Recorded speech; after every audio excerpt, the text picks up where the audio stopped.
Acting Director of the CFPB, Mick Mulvaney, has now settled into his role leading the agency. But see, I'm not convinced that he actually knows what he's supposed to do there. I mean, he's running the Consumer Financial Protection Bureau, and yet his first act seems to be that he is protecting a lot of the banks. Case in point, according to The Hill, Mulvaney is now mulling whether to let Wells Fargo get out of paying its multi-million-dollar fines for committing mortgage fraud.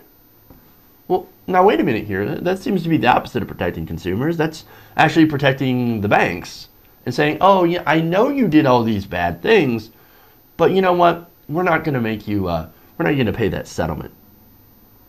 But wait a minute. Does he even understand what kind of agency he's heading? Well, of course he does. Because he's there. He's been installed there. He's been put there to turn that agency against the consumer and to run it for the banks.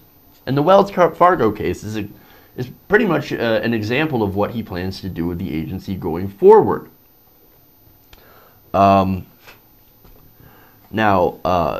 See, what Wells Fargo did is that they potentially charged more than 100,000 mortgage owners or borrowers, unnecessary fees to lock in certain rates.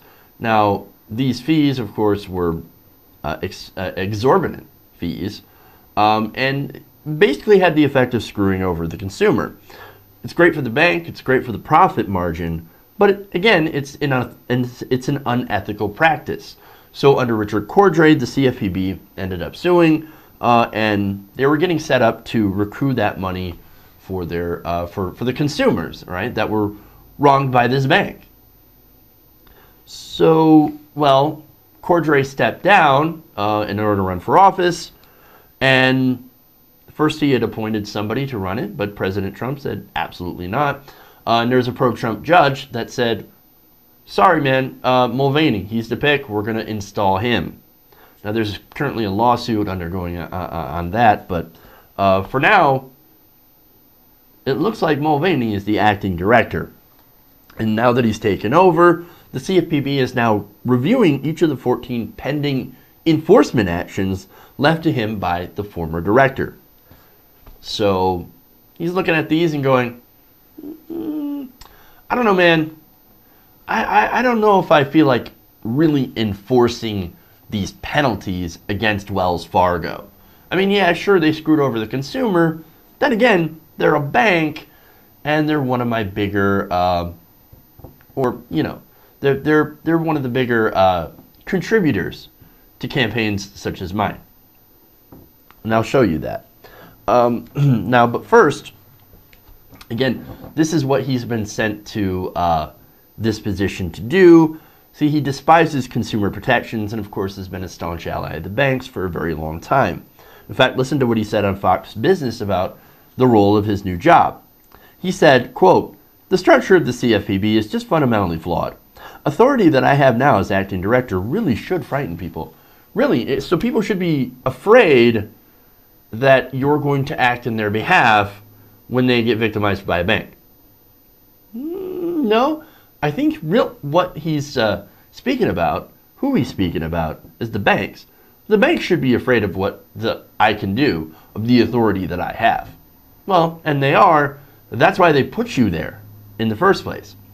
That's why they told Trump, hey man, look, Trump, we need you to put Mulvaney in as the acting director of the CFPB. He needs to help us. We need relief. We need help. And Trump said, okay, I like banks. I like financial institutions. I love the global financial elite. We're going to, yeah, I'll put Mulvaney there. Yeah, he can do whatever he wants. That's exactly what they did. Now, as far as his plan to run it, he says, we're going to try and limit as much as what we can what the CFPB does to sort of interfere with capitalism and with the financial services market. So we're just going to limit our power, guys. We don't want to interfere in capitalism or the financial services market. We'll let the market do whatever the market's going to do.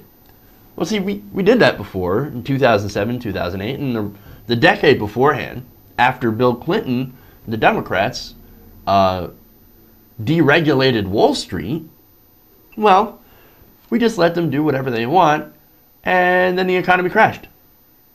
The whole point of this Consumer Financial Protection Bureau is to make sure that the conditions that caused the 2007-2008 financial crisis do not happen again. And what are Trump and the Republicans doing? They're setting it back up for another financial crisis.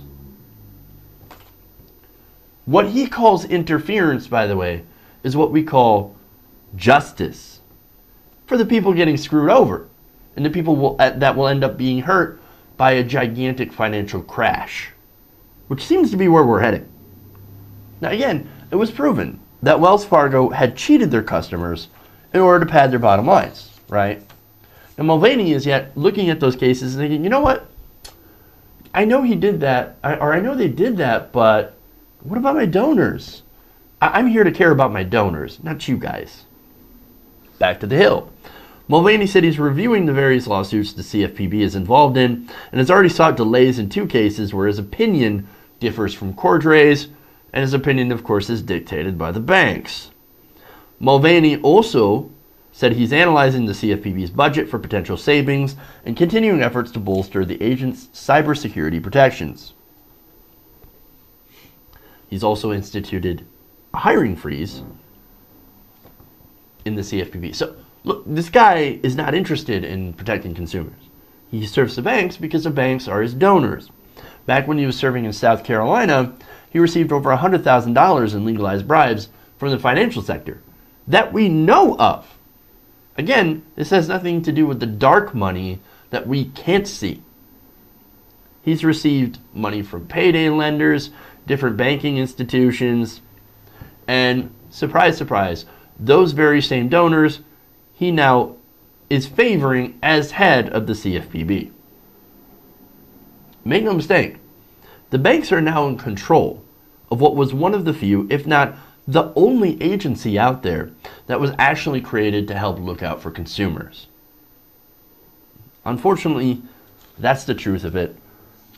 It's going back to what Dick Durbin had always said. The banks, frankly, run the place. And that can't be more true than it is today.